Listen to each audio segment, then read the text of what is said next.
दरुद सलाम हबीबना नूराना शफियाना मौलाना मुहम्मदुर रसूलुल्लाह सल्लल्लाहु अलैहि ওয়াসাল্লামের উপরে যেই নবীকে সৃষ্টি না করলে আল্লাহ পাক রব্বুল আলামিন কুল কায়নাত কিছুই সৃষ্টি করতেন না।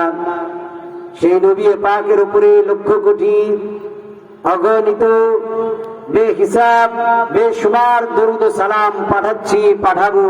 আল্লাহ পাক রব্বুল আলামিন আমাদেরকে যতদিন হায়াতে তৈয়্যিবা দান করবেন সকলেই পড়ি সাল্লাল্লাহু আলাইহি ওয়াসাল্লাম। যাই হোক, যেহেতু সময় খুবই সংক্ষিপ্ত, এজন্য আমি ভূমিকা টানব না। আমি কালামুল্লাহ শরীফ থেকে আয়াতে কারিমা তেলাওয়াত করেছি। এখান থেকে অল্প কিছু সময় এই আয়াতের তরজমা তাফসীর, এই আয়াত সম্পর্কে অল্প কিছু সময় আলোচনা করে মাইক ছেড়ে দিব। তার আগে আমি এলাকাবাসীর দৃষ্টি আকর্ষণ করব, ভাইয়েরা, বাবারা, মাদ্রাসার ছাত্ররা, তোমরা যে যেখানে আসো, যে যেখানে থাকো না কেন, অতি দ্রুত মাহফিলের প্যান্ডেলে এসে বসে যাও, মাহফিলের প্যান্ডেলে এসে বসে যাও। এবং এলাকার যুবক ভাইরা, মুরব্বী বাবাদের আমি দৃষ্টি আকর্ষণ করব, আপনারা যে যেখানে আছেন অতি দ্রুত মাহফিলের প্যান্ডেলে চলে আসবেন।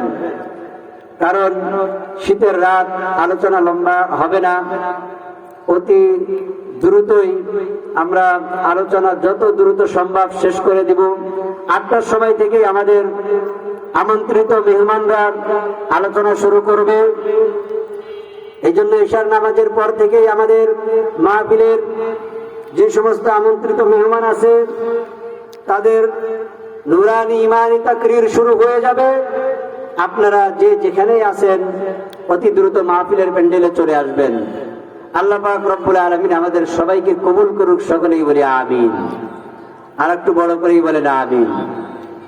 যাই হোক, মহান আল্লাহ পাক রব্বুল আলামিন পবিত্র কালামুল্লাহ শরীফের মধ্যে সূরাত হামিম সাজদার মধ্যে বলেন, وقال الذين كفروا لا تسمعوا لهذا القرآن والغوا فيه لعلكم تغلبون। আল্লাহ পাক রব্বুল আলামিন ডেকে বলেন, যারা কাফের সম্প্রদায়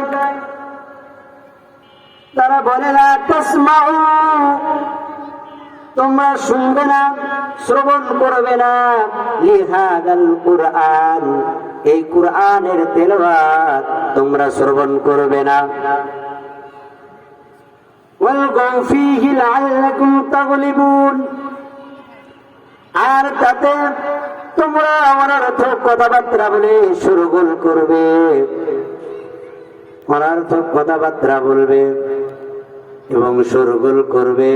লাআল্লাকুম তাগলিবুন, হতে পারে তোমরা এইভাবে বিজয় অর্জন করতে পারো। নাউজুবিল্লাহ বলেন। আমার ভাইয়েরা, এই পবিত্র আয়াতে কারিমা আল্লাহ পাক রব্বুল আলামিন ওই সময় নাজিল করলেন, কাফের মুশরিকেরা আমার নবী যখন কালামুল্লাহ শরীফের তেলাওয়াত শুরু করলেন, ওহী নাজিল হয়ে গেল।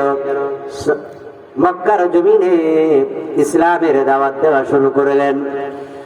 আয়াতে কারিমা তেলাওয়াত করে করে মানুষদের কাছে পবিত্র কালামুল্লাহ শরীফ যে আল্লাহ তাআলার বাণী, তিনি আমাদের উপরে নাজিল করেছেন। আমাদের নবী যখন এই বিষয়গুলো নিয়ে আল্লাহ তাআলার বিধান মানুষের কাছে পৌঁছাই দিতে লাগলেন, দাওয়াত দিতে লাগলেন, ঠিক ওই সময়ে একে একে যখন মানুষ ইসলামের দিকে আসতে শুরু করে দিল, কাফের মুশরিকেরা চিন্তা করে দেখলো, আমরা তো কোনো মতেই মানুষদেরকে ঠেকাইতে পারতেছি না, তারা তো মুহাম্মাদের তেলাওয়াত শোনার জন্য পাগল হয়ে যায়। সুবহানাল্লাহ বলেন। কিভাবে তেলাওয়াত শোনা বন্ধ করা যায়? কাফের মুশরিকেরা আলোচনা শুরু করলো, একটা মিটিং বসালো, বোর্ড বসাইয়ে দিল, বড় বড় কাফের নেতারা ভোট বসাই দিল, তারা মিটিং শুরু করে দিল, মুহাম্মাদের তেলাওয়াত আমরা কিভাবে মানুষদেরকে শোনা বন্ধ করতে পারি।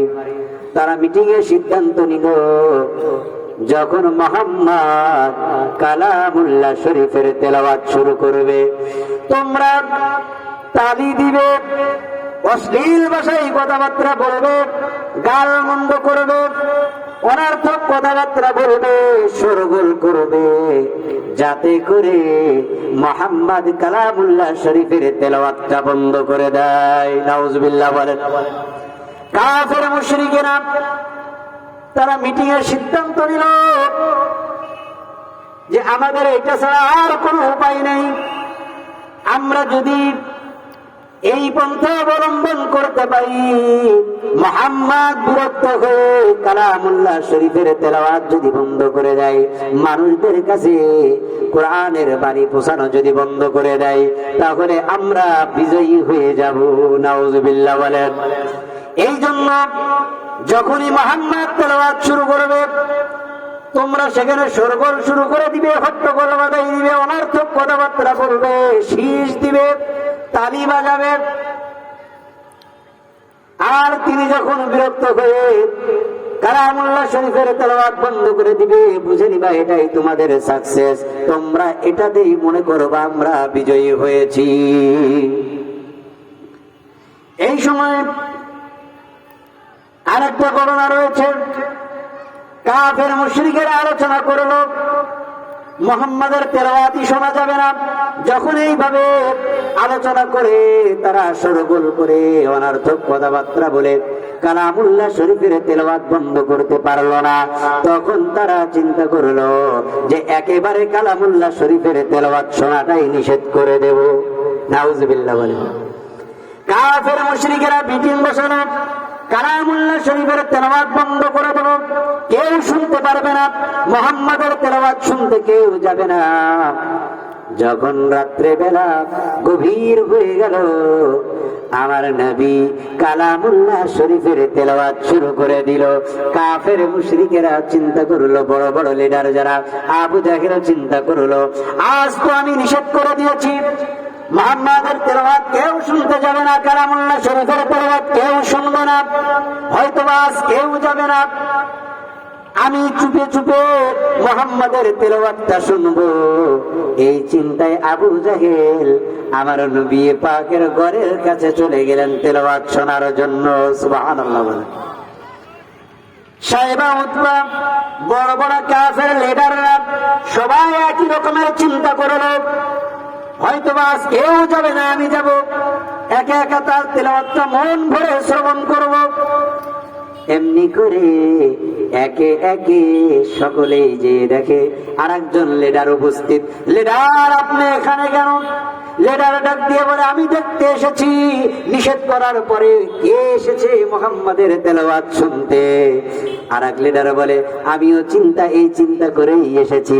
কিছুক্ষণ পরে দেখা যায় আরেক লিডার, একটু পরে দেখা যায় সাধারণ কাফেররাও আস্তে আস্তে করে মুহাম্মদ সাল্লাল্লাহু আলাইহি ওয়াসাল্লামের চতুর্পাশে কালামুল্লাহ শরীফের তেলাওয়াত শ্রবণ করার জন্য তারা ভিড় বাঁধিয়ে দিয়েছে। সুবহানাল্লাহ বলেন। এজন্য আমার ভাইরা, শায়ের বলেন, কোরআন পাকের সব হরফে নূর নবীজির শান, বুঝতে পারে